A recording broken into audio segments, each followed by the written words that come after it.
It all started when we saw a white, skinny, scrawny animal on our cameras. He looked like a ghost. I ran out, I put food, I put water, because I wanted him to survive. I was like, what on earth is that? I was clueless. I thought it was a coyote. Look at him. Look at him. There he is. So I went on the Ring camera community and I said, can anyone identify this animal? People were saying, no, that's a dog that's been missing in this town for a few months. I was scared because we had the bobcats, bears in the woods. I started thinking the worst and I couldn't sleep at night. And I'm like, this dog needs to be able to defend himself. Look at him. He's just staying closer now. He's not exploring in the woods. I have trail cameras in our woods and I see the dog on there every day. And he was not looking well. He was in survival mode for many months. And he was a fearful, abandoned baby and he was searching for food. And that broke my heart. So we just kept feeding him. I must have been refilling that bowl of food 3 times a day. So I'm already an anxious person and I didn't know what to do, but I knew I had to save him. He's going back up on his hill. We got the authorities involved and tried to get help capturing the dog because they had traps on the property. We were putting food in. We kept the trap open for several weeks just to get him comfortable to go in and out.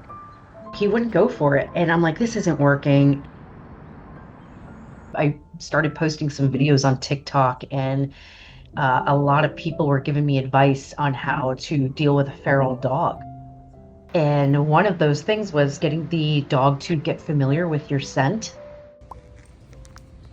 Hi, baby. So I started to just stand outside, but not look at him. He was just slowly coming and watching every surrounding. As soon as I look at him, he would back off. That's what I learned. The more I ignored him, the closer he would get to me. I'm not looking at him.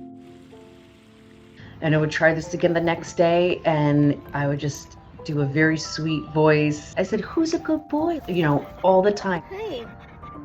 I always say, I love you. I think that's like a universal language. Who's a good boy? Yes, you are. I think he was so lonely. And that's why he was just coming to the house so much. And then the worst part was finding out he was a puppy. He was 7 months old. So the toys is just as important to him as food, right? I bought a box of toys in like a variety pack. Come on, let's go. And I got these squeaky rubber duck toys. I've never seen a dog get so excited. I would just hear him playing. And I'm like, oh my God, he's playing with his toys. He loves them. Go get it. Go get your toy. I got a toy for you. So I would go outside and just throw another toy to him. And then he would get all excited. Good boy. You want to play ball? We started doing this every morning, building up that trust. Oh my goodness.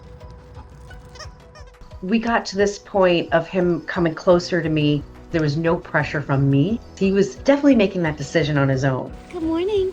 And then every day I see him looking in my windows. He was just in every window, like almost following me around the house.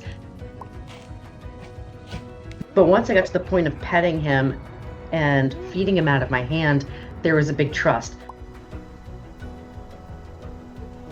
He was absolutely scared of humans. I don't think he understood humans were good. Slowly, day by day, we both started to trust each other. But at the same time, he was living in the woods. I knew we had to act fast. It was literally right before the 4th of July, and I didn't want this dog to be traumatized with all the fireworks. We ended up opening up the garage because if we made any little noise, he was bolting. He would just take off. I had a dog bed in there, his water and food, and I left a toy. He one day just came in, and I'm like, oh my God, babe. Take it.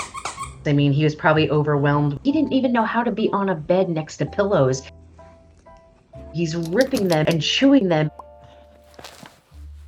I have 3 cats, so I was worried about that. We decided to introduce him first to the kitten because kittens are playful. He did really well, and the kitten loved it. I mean, they're becoming best friends. Now that I have him in the house, I was like, what do we have to do? What are the options? But I did get background from the authorities. His name was Ghost. He had an owner who was a retired disabled veteran, and someone gifted him the dog. And he had the dog for maybe 1 hour and let the dog off the leash, and the dog took off. He's never seen the dog again. We contacted him and we started sending him pictures and videos. No response. And I'm like, does this guy care about his animal?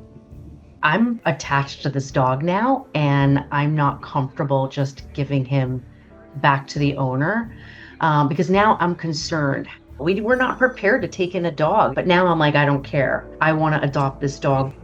You know, just whatever it takes. We're willing to negotiate. We want to keep him. He wants to be here. But we didn't want to name him Ghost. I just felt like it associated him with a negative past. He needed a fresh start. We decided to call him CJ. Good boy. Stay. I wanted to make sure this was done right and legally, and I did hire Boston dog lawyers. So they talked to the owner, and he wanted $800 for the dog that he knew for 1 hour that he got for free. So we paid him just, to make sure this would all go away. Hi, CJ. It was official. CJ was ours. And now the real work starts. We have to hire a trainer. And so we're training him now. We corrected the bad behavior pretty quick. It was like that the first week or two, could not leave his side. Everything was about CJ's comfort. Is he okay? He started laying on the bed and following me around the house. I just want him to be included. You could just tell he wanted to. CJ is a totally different dog. He was so lonely, very malnourished and very sickly. Now, kind of thinks he could do whatever he wants. My shoe. It's nothing we ever expected, but he deserves a beautiful life.